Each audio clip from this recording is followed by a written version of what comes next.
A stock can be wildly volatile and still have a low beta.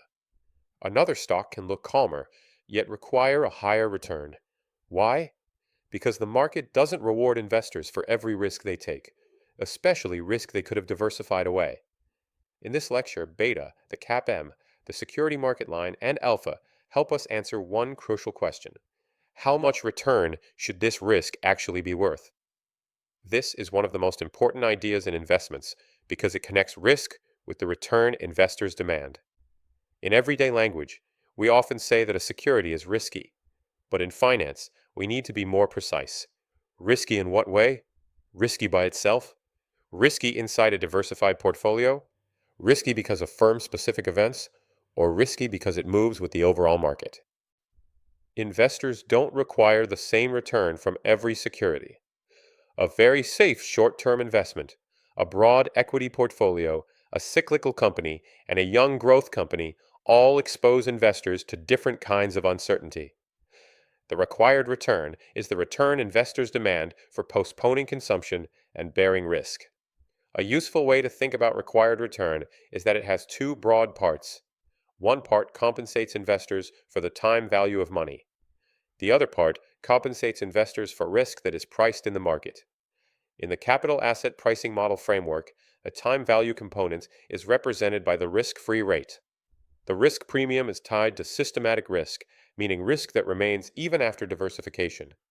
That is the key question for today. Not just how risky is this security, but how much risk does this security add to a diversified portfolio? Let's begin by separating total risk into two major categories. Total risk is the overall uncertainty in a security's return. Some of that uncertainty comes from broad economic and financial conditions. This is systematic risk. It affects many securities at the same time. Think about changes in economic growth, inflation, interest rates, credit conditions, tax policy, geopolitical events, or investor confidence. These forces can move entire markets. The other part is diversifiable risk, also called idiosyncratic risk. This is risk specific to a company, project, industry segment, or individual security. Examples include losing a major customer, facing a lawsuit, experiencing a production problem, or making a poor management decision.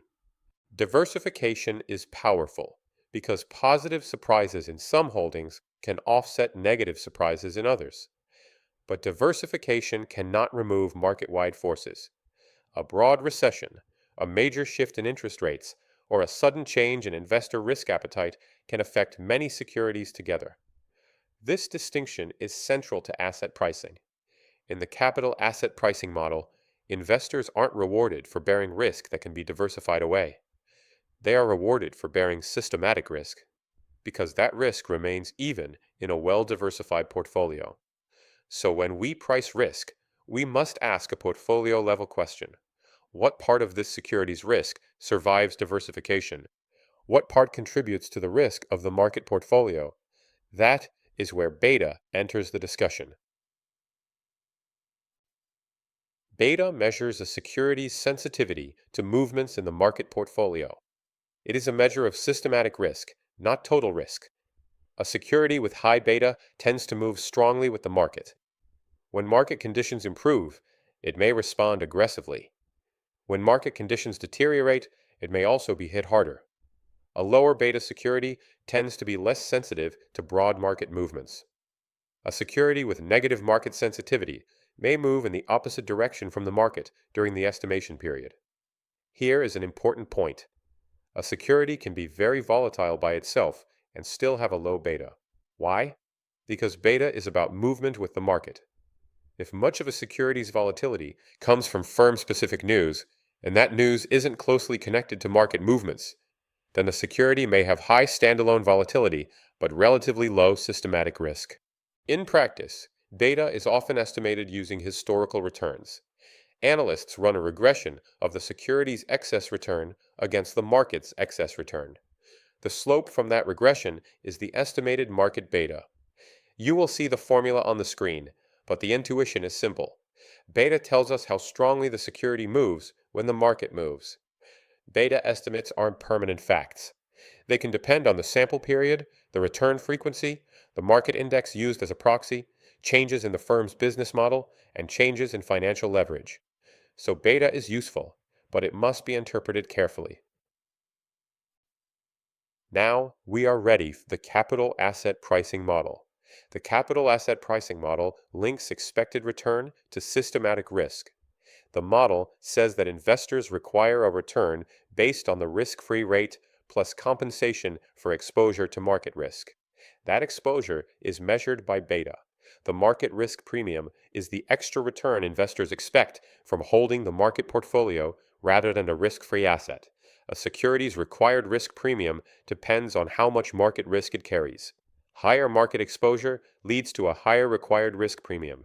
Lower market exposure leads to a lower required risk premium. The capital asset pricing model doesn't say all risky securities should offer the same expected return. That would be too simple. Instead, it says that differences in required returns should be explained by differences in systematic market risk. This is a powerful benchmark. It gives us a disciplined way to estimate required returns, evaluate investment opportunities, and think about whether a security's expected return is adequate for its risk. But we shouldn't treat the capital asset pricing model as a perfect description of reality. Markets are complex. Investors have different beliefs, constraints, taxes, transaction costs, and information.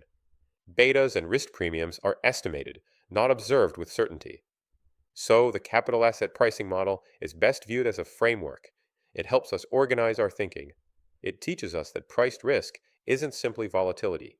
Priced risk is exposure to risk that investors cannot eliminate through diversification. Let's now focus on two important capital asset pricing model inputs, the risk-free rate and the market risk premium. The risk-free rate is the return on an investment with no uncertainty over the relevant horizon. In practice, analysts often use default-free government securities as proxies. The maturity choice matters. The risk-free rate should be consistent with the investment horizon and the valuation problem. The market risk premium is forward-looking.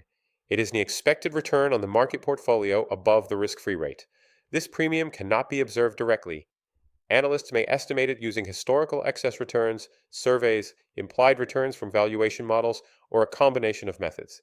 Reasonable analysts can disagree, and different estimates can lead to different required returns. The security market line, or SML, is the graph of the capital asset pricing model. It places required return on the vertical axis and beta on the horizontal axis. A line begins at the risk-free rate, and its slope reflects the market risk premium. A security that plots on the SML is fairly priced under the model. A security that plots above the SML offers an expected return greater than the model implied required return. A security that plots below the SML offers an expected return lower than the model implied required return. This visual is useful because it turns the capital asset pricing model into a pricing map. It helps us see whether expected return appears high, low, or appropriate relative to systematic risk. A common source of confusion is the difference between required return, expected return, and realized return. Required return is the return investors demand for bearing priced risk. In the capital asset pricing model, it is the return implied by the security market line. It is a benchmark return. Expected return is a forecast. It reflects what an investor expects based on current price, expected future cash flows, and expected future value. This forecast may come from valuation analysis, scenario analysis, analyst research, or a statistical model. Realized return is what actually happened over a past holding period.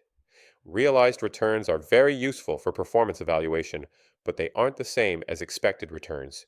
The realized outcome includes surprises, good luck, bad luck, and information that wasn't known in advance. For valuation decisions, the comparison should be between expected return and required return. If your independently estimated expected return is above the required return, the security may look attractive. If it is below the required return, the security may look unattractive. But comparing a capital asset pricing model required return to a past realized return can be misleading. A past realized return may be high because the investment was genuinely attractive, but it may also be high because of unexpected favorable news. Similarly, a poor realized return may reflect bad luck rather than a bad decision. In finance, timing matters. Expected return looks forward. Realized return looks backward. Required return is the risk-based benchmark. Now, let's discuss alpha. Alpha measures the difference between a security's expected return and the return required by an asset pricing model. In a capital asset pricing model setting, alpha compares the investor's expected return estimate with the capital asset pricing model required return. Positive alpha means the expected return is above the model implied required return. In that case, the security appears undervalued, assuming the expected return estimate is reliable and the model is appropriate. Negative alpha means the expected return is below the model implied required return. In that case, the security appears overvalued under the model. Zero alpha means the expected return matches the required return. The security appears fairly priced within the framework being used.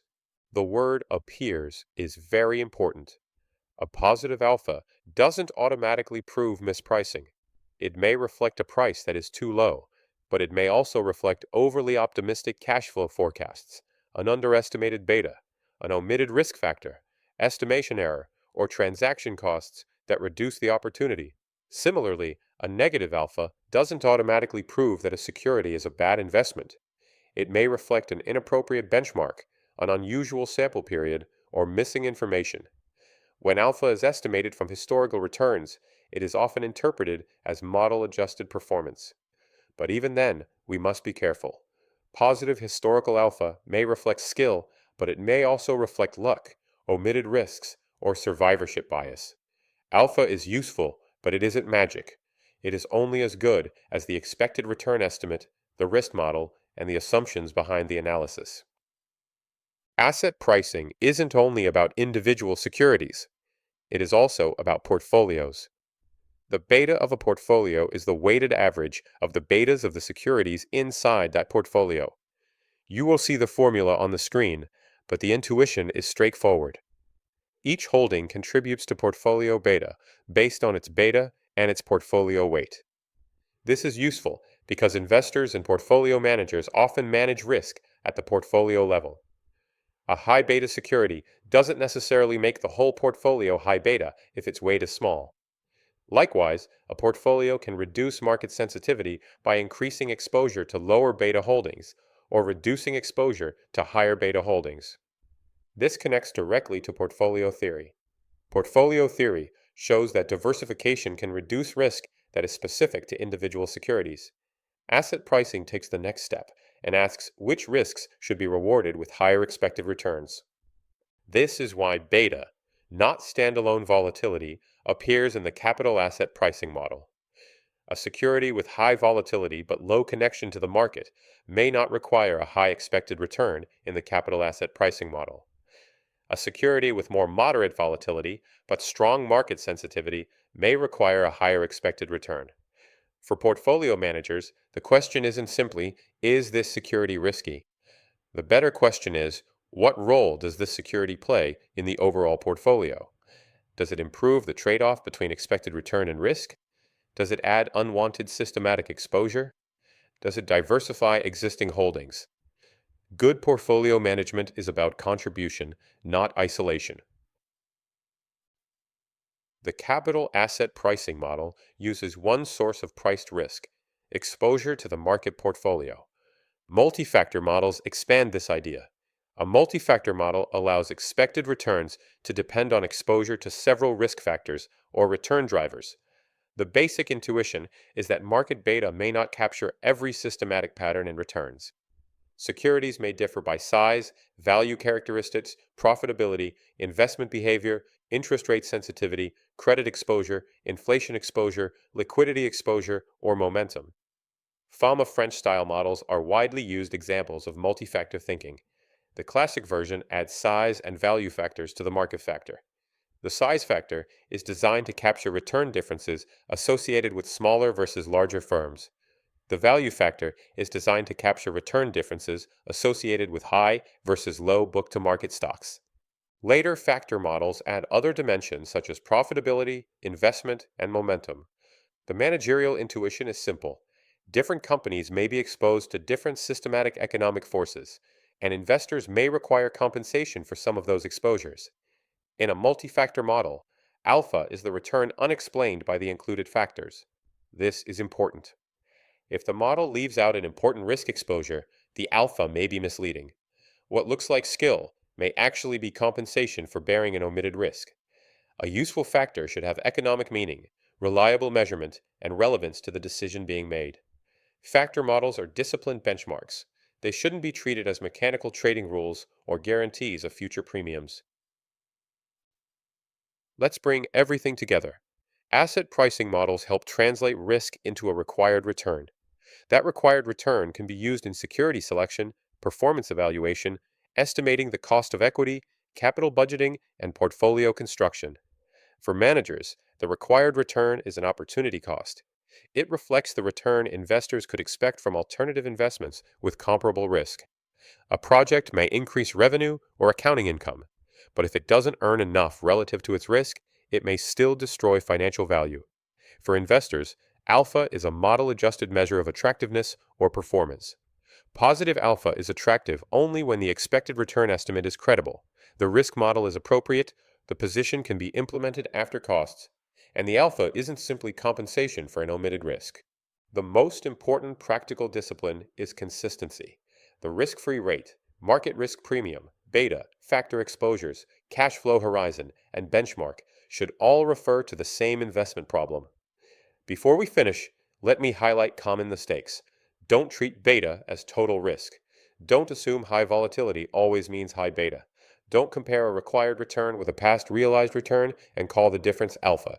Don't use a company-wide beta for a project with very different risk. Don't treat the market risk premium as directly observable. And don't assume positive alpha always proves skill or mispricing. If you remember one idea from this lecture, remember this.